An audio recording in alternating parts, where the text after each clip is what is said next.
ये सदगुरु सुखराम जी महाराज के जैसे महापुरुष ही बता सकते हैं। इतना गहरा ज्ञान, इतना अनुभव का ज्ञान। अब देखो क्या होता है, जब भीतर में परमात्मा की अनुभूति होने लगती है तो मन का निजमन हो जाता है, मन भटकता नहीं है, श्रुति प्रतिव्रता हो जाती है और फिर ज्ञान से विज्ञान में चले जाते हैं। ज्ञान से विज्ञान में जाना क्या, विज्ञान क्या है, विज्ञान को समझो। अभी तक तो केवल हमें ज्ञान ही हुआ था, अभी हमें ये सब हो रहा था श्रुति के द्वारा, ये सारे चेंज दिख रहे थे, आत्मा की झलक भी दिख रही थी। अब हम विज्ञान में चले जाते हैं। विज्ञान का मतलब है भूत भविष्य वर्तमान का ज्ञान हो जाना। भूत भविष्य और वर्तमान, इसको कहते हैं विज्ञान।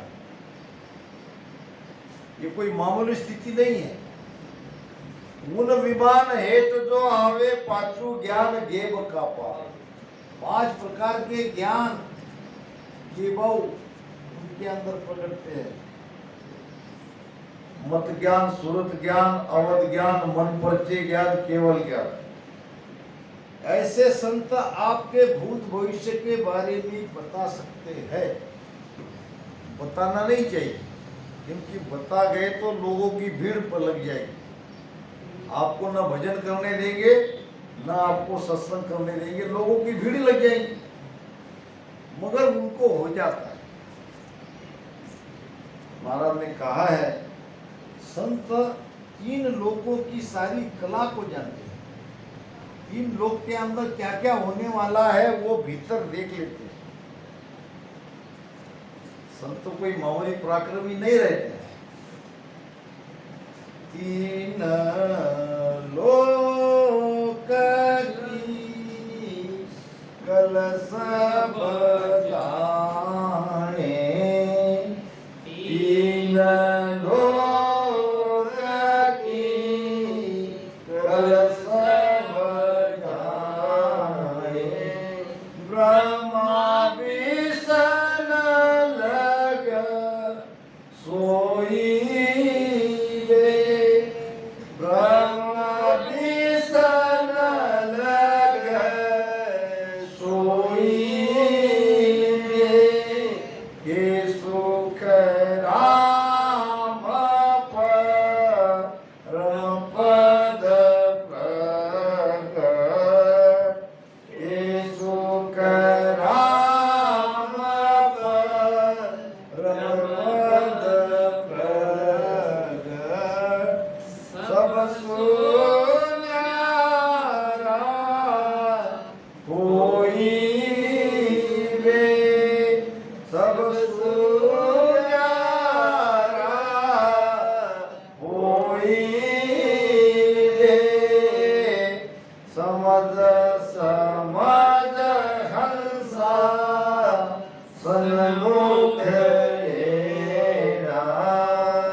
ज्ञान सुनो सत तोलोगे,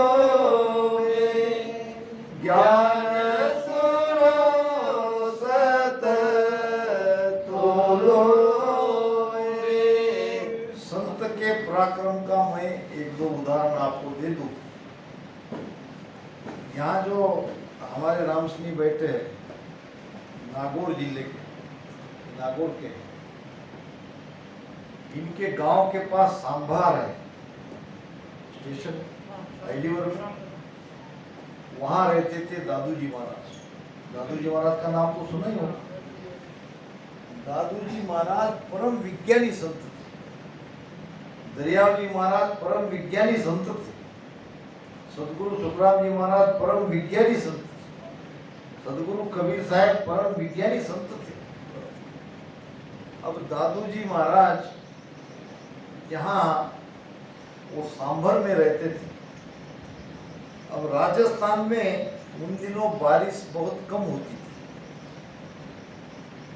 बहुत कम वर्षा होती थी। अब खेती किसानी करने वालों ने बीज तो बो दिया और वो निकल भी गए छोटे छोटे, और फिर बारिश हो गई बंद। अब लोगों को खेत की तरफ देख के बड़े दुखी हो जाते हैं। अब लोगों ने कहा दादू जी महाराज के सेवादार को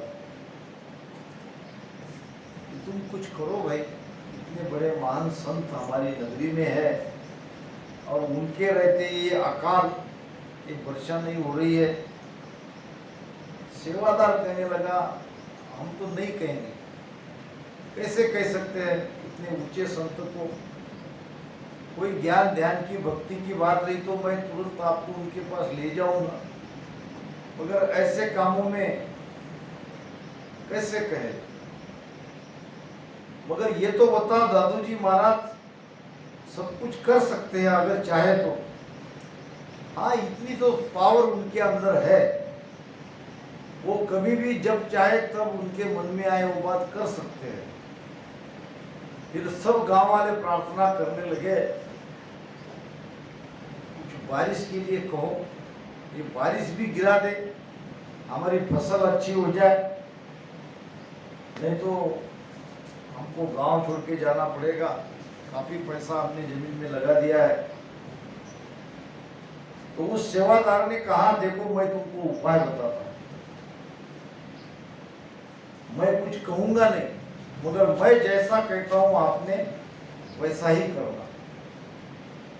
कल सुबह 4 बजे सब लोग अपने अपने बैलगाड़ी पे अपने अपने घर के सामान उस पे डाल के ऐसे चलना, 150, 200, 100 गाड़ी दिखना चाहिए,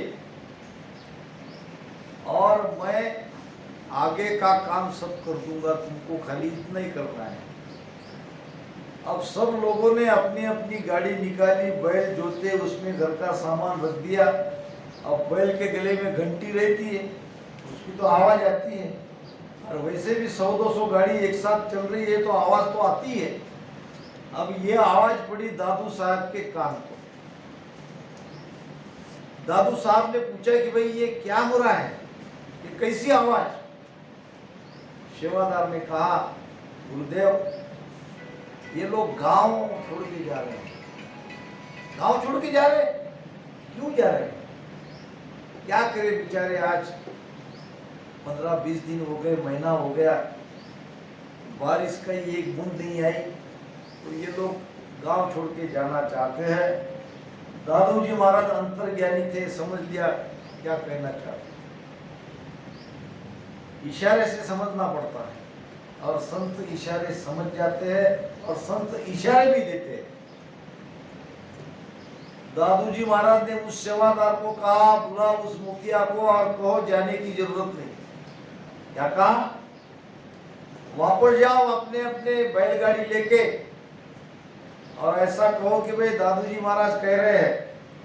सेवादार आया, खुशी से कहा कि भाई गुरुदेव ने कहा है कि सब अपने अपने घर जाओ। अब सब अपने अपने घर चले गए, तुम्हारा काम हो गया। अब घर गए, शाम को धो धो धो धो धो बारिश, इतनी बारिश हुई, इतनी बारिश हुई, चारों तरफ पानी ही पानी। मतलब क्या, संत को भूत भविष्य वर्तमान का ज्ञान हो जाता है। मगर कब उसने किया? जब लोग गांव छोड़ के जाने लगे, जब ऐसी स्थिति बनी तो दादू जी महाराज को भी अपना प्रभाव दिखाना पड़ा और बारिश उसको आदेश देना पड़ा। संत आदेश दे सकते हैं, संत कुछ भी कर सकते हैं। दरियाव जी महाराज का आपको प्रमाण दे दूं, दिल्ली में कोई मधु सेठ थे। दिल्ली में जमुना नदी है, और कहीं नाव से बैठ के जा रहे थे व्यापार के लिए, नाव डूब गई। नाव डूब गई, उसमें मधु सेठ भी डूब गया। मरते मरते डूबते डूबते कहा दाता दरियाव जी महाराज मुझे बचाओ। दरियाव जी महाराज थे रेड़ में, वहां सत्संग कर रहे थे, सत्संग करते करते उन्होंने मधु सेठ की पुकार सुन ली और यहाँ बैठे रहे और वहां जाके उनको बचा भी लिया। वहां जाके उनको फिर लोगों ने उसकी ये कमीज की आस्तीन जो थी वो भीगी हुई थी। महाराज ये कैसे, यहाँ पानी कैसे, आप तो यहीं बैठे हैं। मजबूरन कहना पड़ा, जमुना में मधु सेठ में वो डूब रहा था, उसको मैंने निकाला। कहने का मतलब है संत के अंदर ये भूत भविष्य वर्तमान का ज्ञान आ ही जाता है और जगत के भलाई के लिए कभी कभी उसका वो उपयोग भी करते हैं, अपने लिए नहीं करते, स्वयं की स्वार्थ के लिए नहीं करते हैं। रिद्धि सिद्धि संतों की दासी बनती है। ये रिद्धि सिद्धि दरियाजी महाराज की दासी बनी थी। दरियाजी महाराज ने कह दिया चलो निकलो यहाँ से, यहाँ तुम्हारा कोई काम नहीं। महाराज ने एक भजन में कहा है, सुन ज्ञानी वचन हमारा हो, सुन ज्ञानी वचन हमारा हो,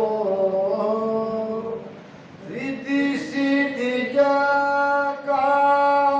संत ले धारी, रिद्धि सिद्धि का संत ले धारी, से नहीं उतरे पारा रे, सुन ज्ञानी वचन हमारा रे, सुन ज्ञानी वचन हमारा हो। ज्ञानियों के लिए कह रहे हैं, वेदांती के लिए कह रहे हैं, महाराज ये रिद्धि सिद्धि संतों की दासी जरूर है मगर संत उसका लाभ नहीं लेते। अगर लाभ ले लिया तो आगे की यात्रा खंडित हो जाती है, आगे यात्रा नहीं बढ़ती। रिद्धि सिद्धि जका संत ले धारी, से नहीं उतरे पारा, सुन ज्ञानी वचन हमारा। तो पलट्या ज्ञान भया विज्ञानी, ब्रह्म ज्ञान दर्शाया। तब उनके भीतर में ब्रह्म ज्ञान आ जाता है, वो अपनी आत्मा का दीदार करते हैं, वो उस दिव्य अनंत कोटि सूर्य के प्रकाश के उस दिव्यता को अनुभव करते हैं। सूरज जाए मिला घर चंदे, सूरज ही चंद्र को मिलता है। सूरज क्या और चंद्रमा, सूरज है उष्णता का प्रतीक और चंद्रमा है शीतलता का प्रतीक। देखो सूरज चंद्रमा को कैसे मिलता है, दो जगह बात आई है। सौदागिरी ने महाराज ने कहा है, सूरज जाए मिला अगर चंदा, शिष्य सतगुरु की झोलिया। और ये आत्म सार में बात आई है, सूरज जाए मिला अगर चंदा। देखो जब हम ध्यान करते हैं, ध्यान करने के जो श्वासोश्वास में ये पवन रीढ़ के डिहाटी से ऊपर चढ़ता है, ये बहुत गर्म रहती वायु, यानी निरंतर एक विषारी वायु ऊपर चढ़ती है और जब वो चंद्रमा को मिलती है यानी शीतलता में जाके मिल जाती है तो वो वायु भी शीतल हो जाती है। यानी नीचे से ऊपर एक गर्म वायु निरंतर ऊपर चढ़ती है और ऊपर ब्रह्मांड में जाके वो वहाँ के शीतलता में जाके मिल जाती है। इसको कहा है महाराज ने, सूरज जाए मिला घर चंदा, पवना गीगन समाया। पवन यानी वायु ब्रह्मांड में चली जाती है। ये हमारी जो दोनों ईड़ा पिंगला है दोनों एक हो जाती है और ऐसी सुषुम्ना ऊपर जाती है, यानी हमारी श्वासा ऊपर खींची जाती है, श्वासा नीचे नहीं आती। जिसका ध्यान त्रिपुटी के ऊपर है उसकी श्वासा ऐसी ऊपर ही चढ़ती है। अरे कर, क्या लग बंद? नहीं।